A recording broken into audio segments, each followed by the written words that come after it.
really can, because each and every person in here, you were hired off a hat. You were hired, you were not called at your house. No one called you and says, would you please come? I need you, I want you. You called. You bought the newspaper yourself, and you took the time to go down and for the interview. You were given an opportunity because you asked for that opportunity, just like myself when I was hired in 1972.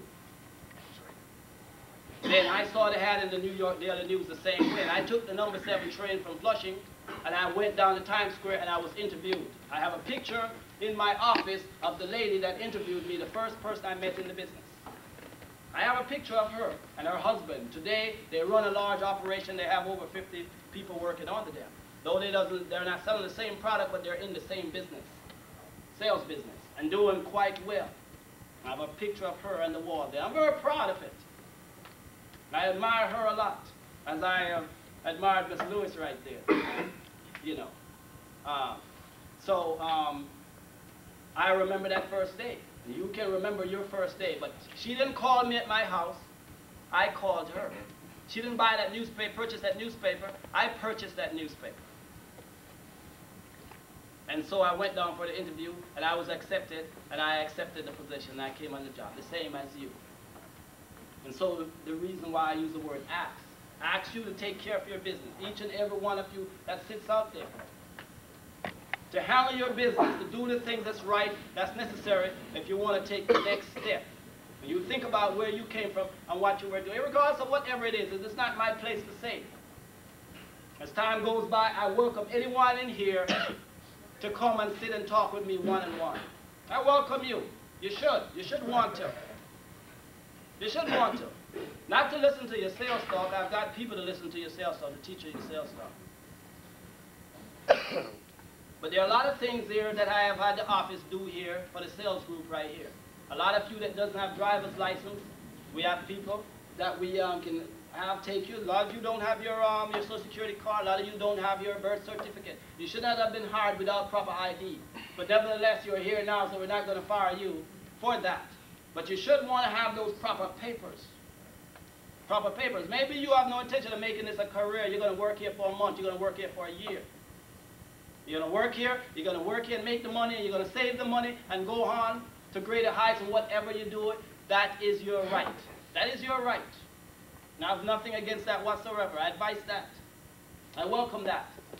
I say for the period of time that you're working here, make it be productive. Give it your best. Give it 100%. Go forward, not backward. Do the right things that's necessary for you to be successful at that particular time at what it is that you're doing at that particular time. And all things will come. The good things will come. Believe you me. You will all get your just reward. It's a good business. And you got to treat it as a good business. Every time I talk about the business, it brings a smile to my face. As I look in this bulletin right here, and I see here the majority of the sales crew in this bulletin works for a company called American Community Service. Majority of them in here. And a lot of these young managers there, I have met at the sales meeting. There's a meeting I go to every year, NFSA meeting, the National Field Sales Association. And I look forward to watching several of these managers here. Mr. Arnold have been there once. Going to those. I look forward to having several managers running crews where eventually, rather than us occupying a space in their bulletin, which we can continue to do if we want to, and we can have our own bulletins. We cannot have our own bulletin with just one sales crew or 2 sales crew. We need 10, 12, 15 sales crews. You know, people sitting out there one day running sales crew and competing against the other people the same as you're doing as sales agents, as sales managers. Those are goals I've set for myself. Those are things I'm looking forward to. Then I would like to see that in this bulletin where we have sales managers here from out of Worldwide Reader Service that's running sales crew of 15, 20, 25, 30 people. And it is all there for the taking. It's just a matter of people making up in their mind and is willing to do the things that is necessary to go through the obstacles and hurdles of life in order to succeed. Not to take in a shortcut, but to sweat rather than bleed in order to succeed.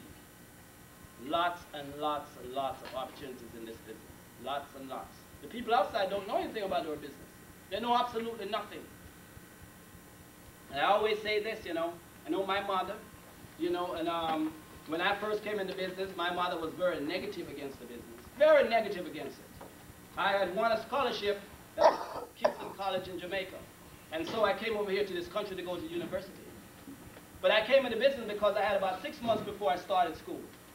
And so I wanted something to do, and I decided, well, I saw it was attractive. It says single, free to travel. I was single, free to travel.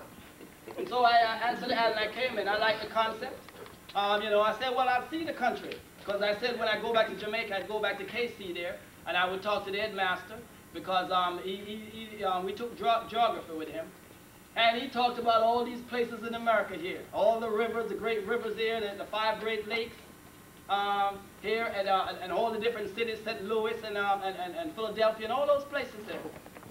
And I said, well, I would travel this country and go back. I'd have a lot of conversation for him there. I've seen these places we talk about, we discuss in geography. That's one of the first thoughts that came to my mind. But when I came into business, and I saw that I said, wait a minute, I have the opportunity here to make the same kind of money that I'd be making when I graduated. I was going to be an engineer, a mechanical engineer. And I said, but I can make the same money here. Why go and waste 4 years, I says to myself. And I saw that I got along with people. I've always gotten along with people very well. I didn't know I was cut out to be a salesman. No one knows, you know. But I saw that I had the gift of gab. There I was thinking of myself as an introvert, but all along I was an extrovert. I just needed a stage, and I got the opportunity, you know. And so I took it from there. The rest was up to me, though, to apply myself properly, you know, to apply myself properly and succeed in the business, that today I have no regrets. But my mother, during that first 9 months, she eventually sent the 2 detectives to find me. Because at first I was calling her, but when the conversation turned to the negative, I couldn't deal with that anymore because I had to go out and deal with the Joneses. Today, if you meet my mother, you see my mother, you talk to her about it, she'll have a good laugh about it. She was concerned about her son. But as time goes by, she saw the difference, you see. I earned her respect, and she earned the respect for the business because she saw how I conducted myself out there, you see, that I knew what I was doing. I wasn't going to get out there and get with the wrong group and get consumed by it. And no one could influence me anyway. I have a mind of my own. And so if I did wrong, it was my choice. And if I did right, I can understand her concern. Your parents will always love you. But the admiration and respect for that they will have for you, it is something that you have to earn, and it takes time. And as time goes by, she saw it for herself, and today she'll just laugh about it. She'll just laugh about it. Yes, I did that, yes. Oh, okay. I can accept that. And I'm sure probably a lot of you call home and your parents feel the same way. But in time, they'll see from your actions, because it speaks louder than words, whether or not you made the right choice. And you will see yourself by the way you apply yourself, your total dedication that you have for whatever it is that you're doing. You see, that's going to determine your fate. Therein going to lie the difference. You see, that one day we'll look in this bulletin and we will be dominating it. And these managers right here will be running sales crew. There are millions and millions of young people out there that needs these opportunities, needs these jobs. There are times when we have to turn them away. We have to turn them away. We have one of our recruiters in here, and she'll tell you, we have to turn them away, that her machine is full. No, Mr. White, call Mr. White. Can I say, no, we don't want anyone else right now. We don't need them right now. For weeks and months during the year, we have done that. I get a lot of people. We could have had 150 people. I cannot keep 150 people at one hotel. See, so I need leaders, managers and leaders, responsible people, and people that wants to go to the next level. If you're doing some little things that's hurting you, stop doing it. Don't hurt yourself, man. There's no one more important than you, to yourself. I don't care how much this guy right here likes to respect me. If both of us fall off the George Washington Bridge, he's not going to be falling and worried about me. Self-preservation is the first law of nature. He's going to be worried about Dante first. Now, after I hit the water and find that he's okay, then he might look around and say, well, I hope Mr. White will make it. He might. But not.